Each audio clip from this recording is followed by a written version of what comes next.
ایک مرتبہ سب مل کے درود شریف پڑھ لیجیے۔ اللہم صلی علی سیدنا مولانا محمد وعلی آل سیدنا مولانا محمد وآلہ وسلم۔ سبحانک لا علم لنا الا ما علمتنا انک انت العلیم الحکیم۔ نحمدہ ونصلی علی رسولہ الکریم، اما بعد۔ فاعوذ باللہ من الشیطان الرجیم، بسم اللہ الرحمن الرحیم۔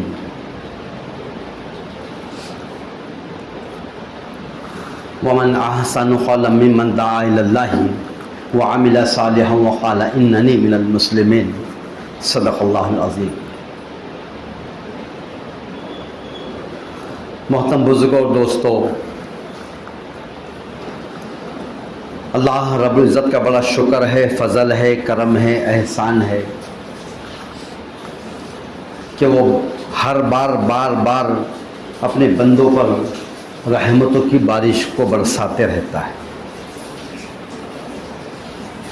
بندہ گناہ کرتے رہتا ہے اور اللہ اس کو درگزر کرتے رہتے ہیں۔ اللہ رب العزت کو معافی پسند ہے، بہت جلدی راضی ہو جاتے ہیں۔ تڑپتے ہوئے دل کی، ٹوٹے ہوئے دل کی اللہ کے پاس بہت قدر ہے، اسی لیے اللہ تعالیٰ بندے کو بار بار نوازتے رہتے ہیں۔ اب ہمارے سامنے رمضان مبارک کا مہینہ ہے، ہو سکے تو آج بھی چاند اگر نظر آ جائے تو آج ہی سے شروع ہو جائے گا، مغرب سے، اور نہیں تو کل تو انشاءاللہ ہونا ہی ہے۔ رمضان مبارک کا مہینہ مل جانا ایسی نعمت ہے کہ دنیا کے اندر ساری نعمت اس کے سامنے ہی ہے۔ اللہ کی رحمتیں بہانہ ڈھونڈتی ہیں کہ کسی نہ کسی ذریعے سے میرے بندے کی بخشش ہو جائے، اسی لیے اللہ نے ہم سب کو یہاں تک لایا۔ ورنہ پچھلے سال رمضان میں جو لوگ ہمارے ساتھ تھے آج وہ ہمارے ساتھ میں نہیں، نہ ہمارے گھروں میں ہے، نہ ہماری گلیوں میں ہے، نہ ہماری بستی میں ہے، نہ ہمارے شہر میں ہے۔ تو ہم کیوں ہے؟ ہم اس لیے ہے کہ اللہ کچھ دینا چاہتا ہے، اس لیے روک کے رکھا ہے۔ جب کوئی چیز تقسیم کی جاتی ہے تو سب کو تقسیم ہوتے رہتی، لیو چلو، لیکن جو نزدیک کے لوگ ہوتے ہیں ان کو روکو بیٹھو رکو ابھی ٹھہرو بیٹھ، ارے رکو بیٹھو۔ کئی لوگ باہر کے باہر تقسیم کر کے باہر کے باہر ہی جب واپس کر دیے جاتے ہیں، اور کئی جو لوگ ہوتے ہیں ان کو کہا کہ بیٹھو تھوڑا، اور کچھ لوگ ہوتے ہیں کہ اندر مکان میں بلایا جاتا ہے، کچھ لوگ ہوتے ہیں جس کو دستر پہ بٹھایا جاتا ہے، اس لیے کہ زیادہ محبت کی نشانی ہے۔ تو اللہ دینا چاہتے ہیں، اس لیے رمضان مبارک کا مہینہ اللہ نے ہم سب کو عطا فرمایا۔ الحمدللہ کہو، بولو الحمدللہ۔ رمضان کا مہینہ مل جانا مغفرت کا سرٹیفکیٹ ہے۔ جو اس میں پہنچ گیا وہ سیدھا جنت پہ پہنچ گیا۔ اللہ ہم سب کو اس پر یقین نصیب فرمائے، عمل کی توفیق عطا فرمائے۔ محترم بزرگوں اور دوستو، دنیا میں کتنی پریشانی آ جائے، کتنی مصیبت آ جائے، کیسے ہی مصیبتوں کے پہاڑ ٹوٹے، انسان کو کبھی یہ نہیں سوچنا چاہیے کہ وہ یہ کبھی نہ سوچے کہ میں اکیلا ہوں۔ جہاں بھی تم ہوتے ہیں اللہ ہمارے ساتھ ہوتا ہے۔ کبھی اللہ نے تنہا ہم سب کو کسی مصیبت کے حوالے نہیں چھوڑا ہے، ہمیشہ اللہ کی مدد ساتھ ہوتی ہے، ہمیشہ اللہ ہمارے ساتھ ہوتا ہے۔ وہ اتنا ساتھ میں ہے، اتنا نزدیک ہے، اللہ آپ کے اور میرے اتنا نزدیک ہے کہ انسان کی جو شے رگ ہے جس کو اگر کاٹ دیے تو وہ ختم ہو جاتا ہے، اس شے رگ سے بھی زیادہ قریب اللہ ہے۔ تو کسی بھی ماحول میں اللہ نے بندے کو اکیلا نہیں چھوڑا اور نہ کبھی چھوڑے گا۔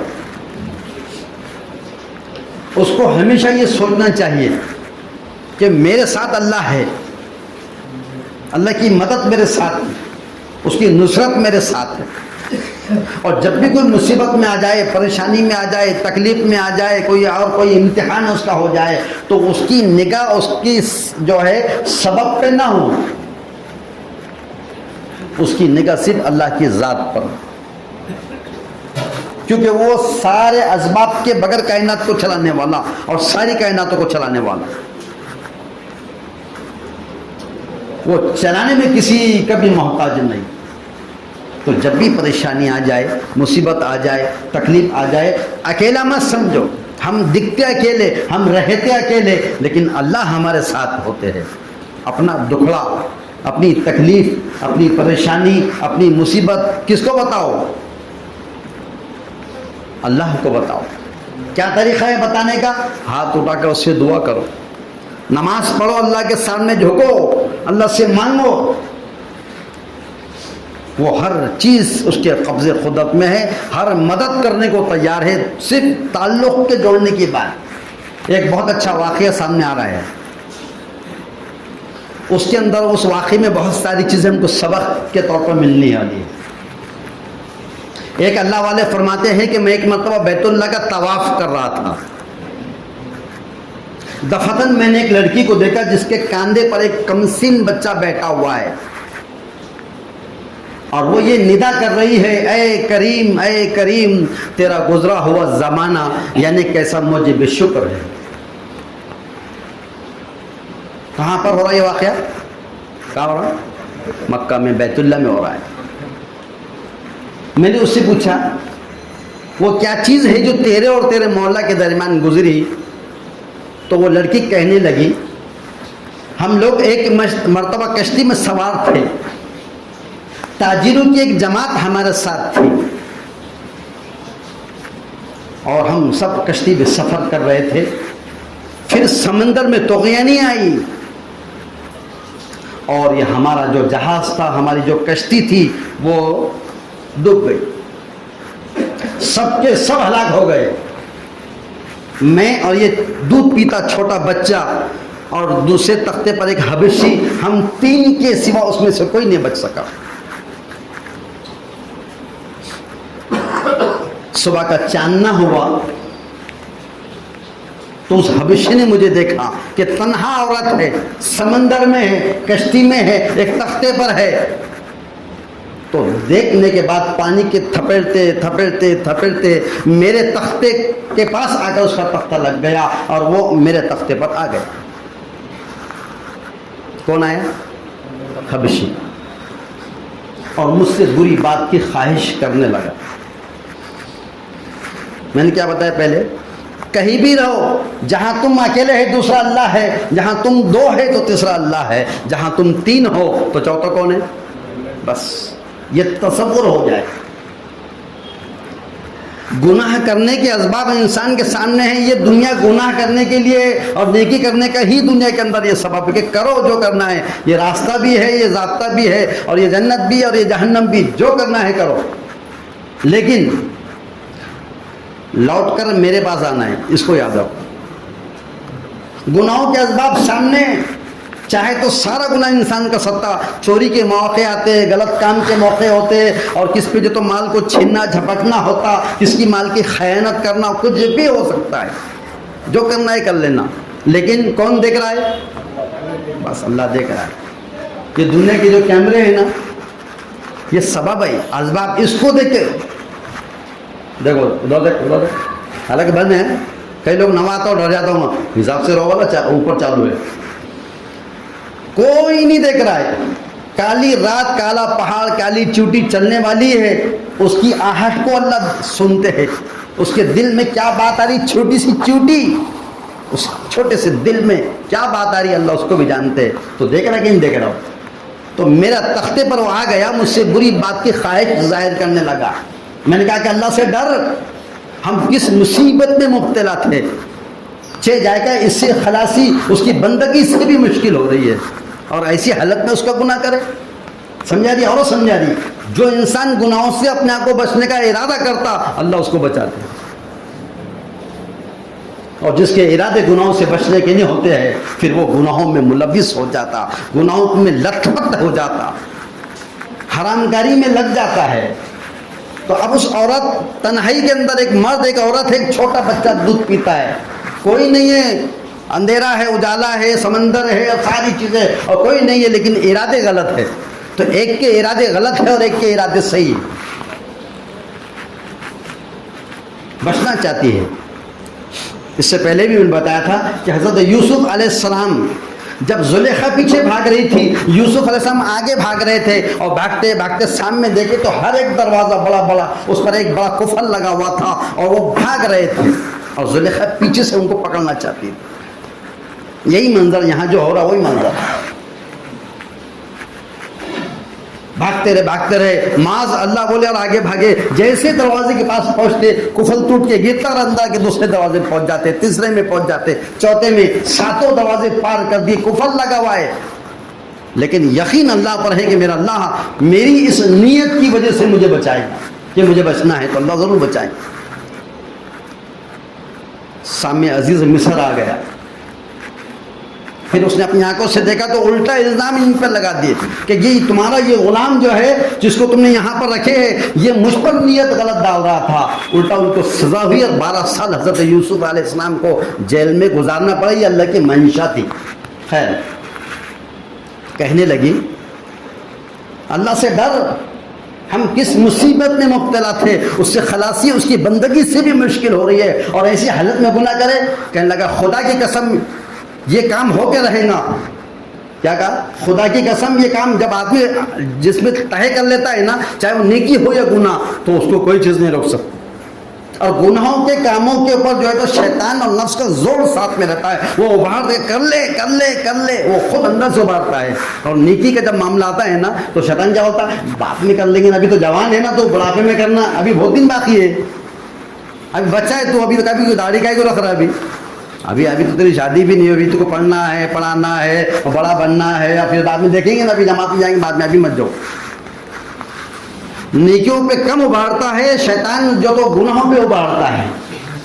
تو کہنے لگا اچھا ہے. اس عورت کے جو گود میں بچہ دودھ پیتا، جو بچہ تھا، اس کو چمٹی لے لی انہیں، جس سے ایک دم وہ رونے لگا. تو کہنے لگے حضرت ٹھہر جا، اس بچے کو میں سلا دوں، پھر جو مقدر میں ہوگا وہ ہو جائے گا. انہیں ٹال رہی ہے، گناہوں کے موقع کو ٹال رہی ہے. سامنے والا شیطانیت پہ، نفسانیت پہ اترا ہوا ہے، اور یہ اس کے بچنے کے لیے اپنے خود کے بچے کو چمٹی لے لی اور یہ کہہ کر کہ تھوڑا ٹھہر جا، یہ بچے کو دودھ پلا کے جب سو جائیں گا تو اس کے بعد پھر جو کرنا ہے کر لے. لیکن جب شیطان اندر چڑھ جاتا ہے، خون کے دوران کے ساتھ جب وہ چلنا شروع ہو جاتا ہے نا، تو پھر وہ کسی کی سنتا نہیں، سارے آنکھوں کے سامنے پردے چڑھ جاتے ہیں. ہاتھ میں سے بچے کو چھینا اور سمندر میں پھینک دیا. اپنی ہوس پوری کرنے کے لیے ایک معصوم کی جان سے کھیل بیٹھا، اب اس سے بچے کو اٹھایا اور سمندر میں پھینک دیا. میں نے اللہ جل شانہ سے دعا کی، اللہ آپ بڑے کریم ہے، رحیم ہے اور دلوں کے حال جاننے والے ہیں، اور آدمی اس کے دلی ارادے کے اندر بھی حائل ہوتے ہیں. اے اللہ آپ ہی کی قدرت سے مجھے اس مصیبت سے بچا لیجئے، آپ پر مجھے بھروسہ ہے. وہ عورت کہنے لگی خدا کی قسم میں ان الفاظ کو پورا کرنے بھی نہ پائی تھی. سمندر میں سے ایک بہت بڑا جانور منہ کھولے ہوئے آیا، سر نکالا اور ایک نوالے کے اندر حبشی کا اندر لیا اور چلا گیا. کون گیا؟ جس کا ارادہ بچنے کا ہوتا ہے اللہ اس کو بچاتے ہیں، اور جس کا یقین اللہ سے ہوتا ہے کہ یہ اسی سے ہوتا ہے، کسی سے نہیں ہوتا ہے، تو اللہ کی مدد بھی اس کے ساتھ میں ہوتی ہے. تو پھر کیا کیا؟ محض اللہ کا شکر ادا کرنے لگی، اللہ تو نے تیرے فضل سے مجھے بچا لیا. اب اس کے بعد جب صبح کا چاند نہ ہوا، دن نکلا، تو کہنے لگی اللہ میں یہیں پر اس جزیرے میں رہوں گی، پانی پیتی رہوں گی اور گھاس کھاتی رہوں گی. اور یہ فرما کہ 4 دن تک اس ویران جنگل میں اور سمندر کے اس جگہوں پر، وہاں پر اس کو 4 دن گزر گئے. 4 دن کے بعد 5ویں دن دور سے کشتی نظر آئی، ٹیلے کے اوپر کھڑی ہو گئی. کھڑی ہو کر اپنے اوپر جو کپڑا تھا اس کو خوب ہلایا تاکہ وہ نظر آ جائے ان کو کہ کوئی تو آواز دے رہا ہے، کوئی مدد کے لیے پکار رہا ہے. میرا کپڑا جو تھا اس کو خوب ہلایا. ہلانے کے بعد دور سے اس جہاز میں سے 3 آدمی ایک چھوٹی سی ناؤ پر بیٹھ کر میرے پاس آئے. میں اس میں بیٹھی اور بیٹھ کر چلے گئی. جیسی اس جہاز کے اندر میں بیٹھی، اندر قدم رکھی، تو میرا وہ بچہ جس کو حبشی نے سمندر میں پھینک دیا تھا ان کے پاس دکھ رہا ہے. ناممکن کو ممکن بنانے والے اللہ، اور ممکن کو بولو ناممکن بنانے والے اللہ. جیسی میں نے اس کو دیکھا تو اس کو چوما، اس کو گلے سے لگایا اور کہنے لگا یہ میرا جگر کا پارا ہے، یہ میرا جگر کا ٹکڑا ہے، یہ میرا اپنا ہے، اور خود محبت ایک ماں کیسی ہوتی ہے محبت جتانے لگی۔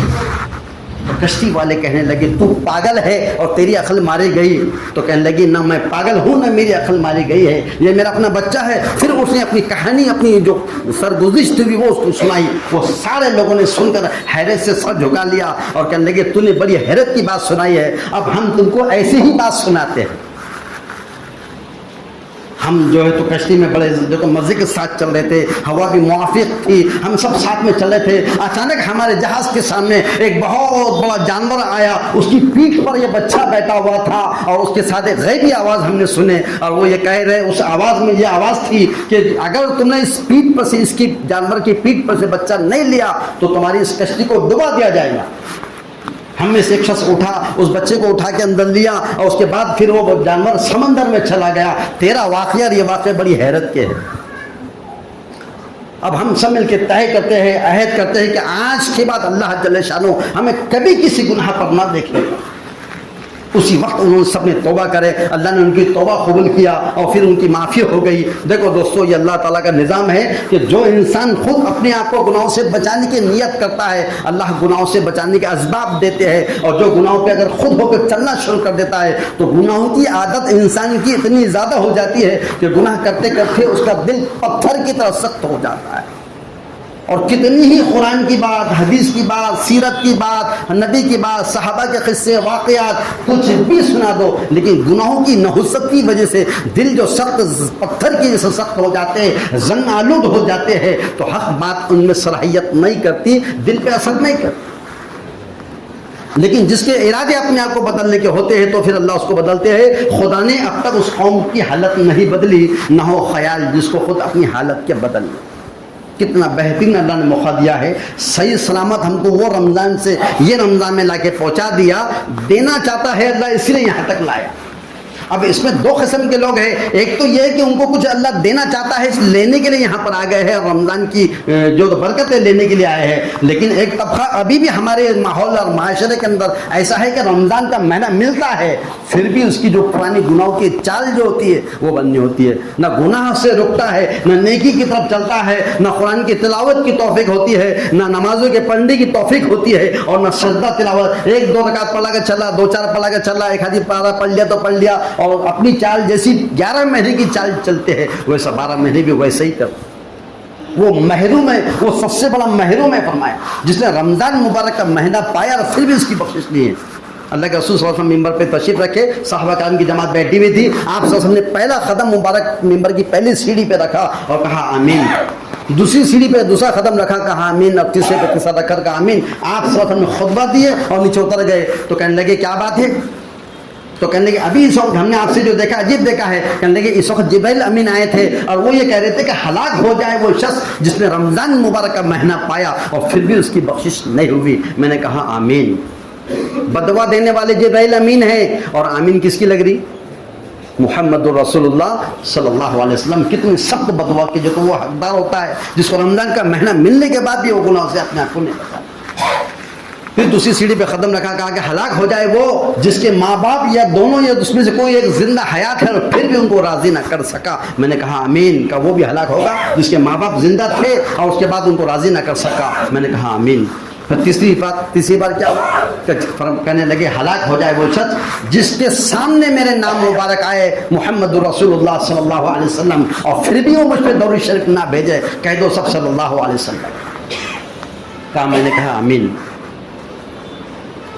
رمضان مبارک اللہ مہینہ دینے کے لیے بلا رہا ہے۔ کئی لوگ ہمارے ساتھ یہاں پر پچھلے سال تھے، آج وہ یہاں نہیں ہیں۔ اب نیتیں کرو، ارادے کرو، اور صرف رمضان کی نیت مت کرو، صرف ایک مہینے کی نیت مت کرو، بلکہ زندگی کے آخری سانس تک کی نیت کرو کہ انشاءاللہ تعالیٰ آج کے جو اس سے جو غفلت ہوگی اس کو اللہ معاف مارے۔ اب آج سے لے کے میری آخری زندگی کی آخری سانس تک انشاءاللہ میں اللہ کے حکموں پہ چلوں گا۔ بولو انشاءاللہ۔ نمازوں کا اہتمام ہے، قرآن کریم کی تلاوت ہے، تراویح کا اہتمام ہے۔ تراویح کے اندر 2 سنتیں مکمل کرنا ہے۔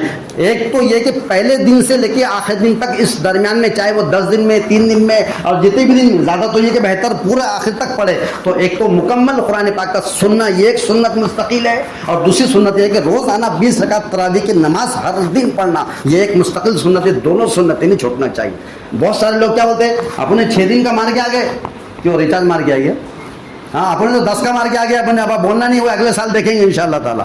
ارے شکر کرو کہ ہم زندہ ہے، اگلا سال بولنے والے، اگلا سال پہ عمل کرنے والے، اگلے سال سے نمازی اور حاجی بننے والے. قبرستانوں میں ان کے قبروں پر جھاڑ آ گئے اور ابھی تک ان کو توفیق نہیں ہوئی ہے، وہ آج باہر آنا چاہتے تو آ نہیں سکے، اور اگر وہ کچھ کرنا چاہتے تو کچھ کرنے کی توفیق اور ان کے پاس مہلت اور سہولت کچھ بھی نہیں. نیت یہ ہو ہماری کہ اب یہ رمضان مبارک کا مہینہ، اس کے ہر منٹ کی، ہر اس کے سیکنڈ کی، لمحے کی، ہم اس کی جو تو اس کو وصول کرنے کے لیے ترتیب بنائیں، اپنے آپ کو عبادت پہ لگا دیں. اور ایک جو تنتنا ساتھ میں ہے نا، اس کو تو بالکل اس کا ریچارج مت مارو بولتا میں. اور بہت ضرورت اگر ہوں گی تو مار لو، ورنہ وہ گھڑی گھڑی آئے کہ بس جو آدمی رات کو سوتا اس میں گوگڑی میں کھٹمل ہو جاتے نا، تو وہ ذرا سویا کہ کہتا کہ ہوش کو یوں مارنا، یوں مارنا، آئے کا مار، آئے کا مار، آئے کا مار. تو ہمارا موبائل جب میں نکلا کہ بس 50 50 50 ایسا جیسا کھٹمل مار رہا ہو. تو تھوڑا سا بریک کرو. 11 مہینے ہم نے وش کرے، کچھ بھی نہیں ملا خدا کی قسم. اور اگر آدمی گناہ کرنے کا ارادہ کر لے نا، تو قیامت تک کی زندگی کی اللہ نے مہلت دے دیا. تو وہ اللہ بولے گا، بندہ بولے گا اللہ تعالیٰ کو، اللہ تھوڑا اور مہلت ہے کہ قیامت تک زندہ رکھے، لیکن میرے کچھ گناہ ابھی بھی باقی ہے، کچھ ارمان گناہوں کی ابھی بھی باقی جو ہو نہیں سکی. تو اگر گناہ کرنے کا اگر ارادہ ہے، آدمی اگر اپنے آپ کو بدلنا نہ چاہے، تو قیامت تک زندگی کم پڑے گی. اور آدمی اگر جب نیکی کرنے کا ارادہ کر لے نا، اس کی زندگی یہاں نہیں، اگر قیامت تک بھی اگر وہ زندہ رہا اور نیکی کرتے رہا، تو جب فرشتہ آئے گا سر پھوڑنے والا، اس کو بولیں گا تھوڑا سا ٹائم بڑھاتے کہ ٹائم پیریڈ، اور میرے کو جو عبادت باقی ہے، کچھ سجدے باقی ہے، کچھ اللہ سے مانگنا باقی ہے. تو یہ ہے کہ نیت اس بات کی کرو کہ جو رمضان مبارک اللہ نے مہینہ دیا ہے، دے رہا ہے، یہاں تک لایا ہے، اس کی ہر چیز کو قبول جو تو انشاءاللہ وصول کریں گے. اس کی عبادتوں کو، تلاوت کو، تسبیح کو، ذکر کو، اذکار کو، اور تراویح کو، روزوں کو، نمازوں کو، دعا کو، صدقات، خیرات اور زکوٰۃ اور فطرات، عطیات، ان ساری چیزوں میں اپنے آپ کو ایسا لگا لو. انشاءاللہ ایک مہینے کی برکت سے اللہ تعالیٰ وہ حال ہمارا انشاءاللہ اسی توفیق دے دے گا کہ ایک مہینے کی تقویت کی وجہ سے 11 مہینے کی تک ہماری گاڑی چلیں گی. اللہ ہم سب کو یقین نصیب فرمائے، عمل کرنے کی توفیق دے.